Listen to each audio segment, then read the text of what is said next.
Good morning, everyone. Welcome back to Morning Musings. My name is Don K. Preston. I am the president of Preterist Research Institute of Ardmore, Oklahoma. Do appreciate you being with me. And listen, before I get into my video this morning, I need to ask you once again, here at the end of the year, as you do your financial planning for next year, if you would please consider supporting our ministry.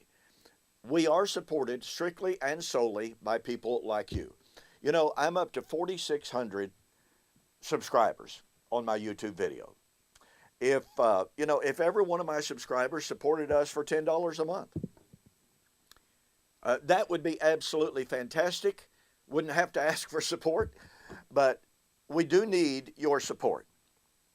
Whether that's a one-time contribution or whether that's monthly support, which is obviously the best for us as we do our planning. But I just want to ask you to very seriously and prayerfully consider supporting this ministry. I hear from you every day expressing your appreciation for this ministry and what it means to you in your life. If you would, please express that appreciation by supporting us so that we can continue to be here with you and for you, and to be able to continue to share with you the reality and the beauty of fulfillment. We would appreciate it ever so much. Look forward to hearing from you. Okay, well, we're continuing our examination of the reality that Jesus predicted an apostasy of massive majority proportions. And that would be caused partly by false teachers, false prophets, false apostles.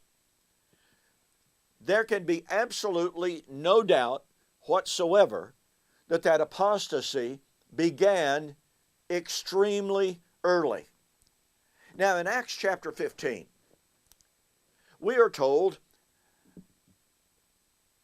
the Judaizers began to work, saying, and they said this to the Gentiles who had begun to come into Christ and had seen Christ as the fulfillment of their messianic hope. And that was wonderful, the Judaizers were teaching. But guess what? These Gentiles have got to keep the law. They've got to be circumcised and keep the law of Moses to be saved. So they were adding Torah to the gospel. So the church had to get together. They had to discuss this.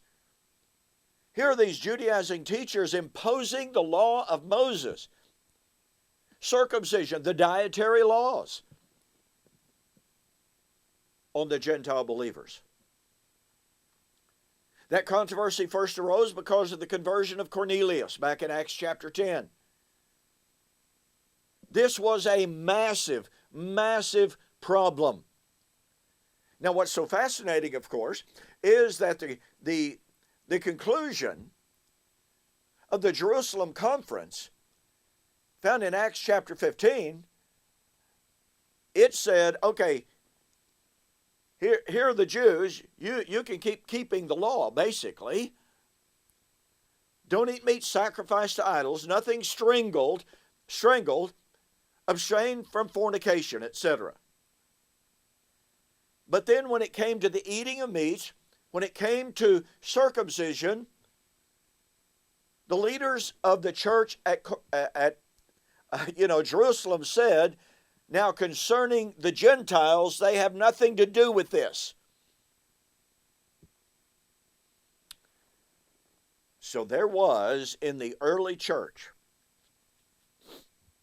this division of, shall we say, responsibility. But the point is that the Judaizing teachers were trying to impose the law of Moses on Gentiles.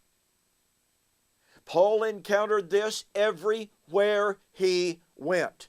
As a matter of fact, as he wrote his epistle to the Colossians, he had to write to the Colossians, who primarily were Gentiles, being pressured to obey the law of Moses. Now, there were some who were Jews who were being pressured to come back under the law, to begin once again to fully observe the law in every aspect, violating the spirit of Acts 15.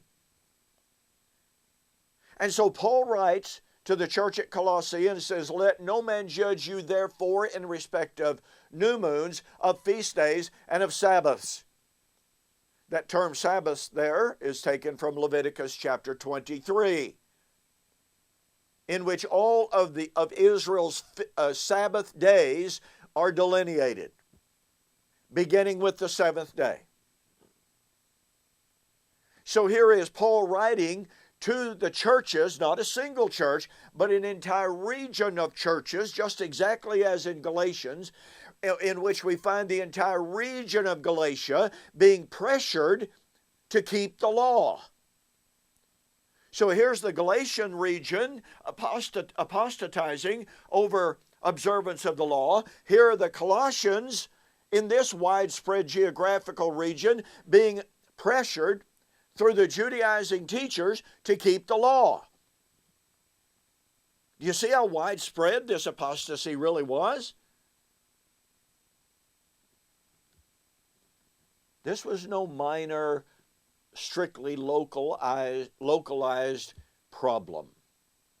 This was a massive apostasy of church-wide proportion. I mean, Paul had to write to the church at Rome, Romans chapter 14, concerning the eating of meats. So you got Rome, you got Colossians, you got Galatians. Oh, and by the way, you got the 7 churches of Asia struggling with the issue of the Judaizers. Church-wide apostasy? Absolutely.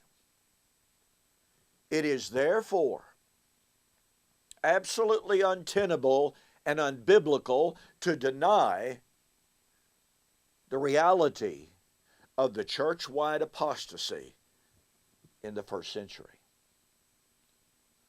And you know what that means? That means that when Paul's talked about the apostasy in 2 Thessalonians chapter 2, if he was talking about, and I'm, kind of rethinking that and looking at that, but if Paul was talking about the apostasy within the church in 2 Thessalonians chapter 2, and not talking about the concomitant synchronous apostasy within Israel, he may have had both in mind, but if he's thinking about the church, then that means that the situation in Acts 15, that means that the situation in Colossians, that means that the situation in Galatians were all synchronous events, a church-wide great apostasy. And that destroys the idea of a yet future great apostasy. It means that those who claim that Matthew chapter 4, 14 and following speaks of the Christian enterprise throughout the entirety of history is falsified because it happened in the first century. And of course, we've got more. I will see you on the flip side.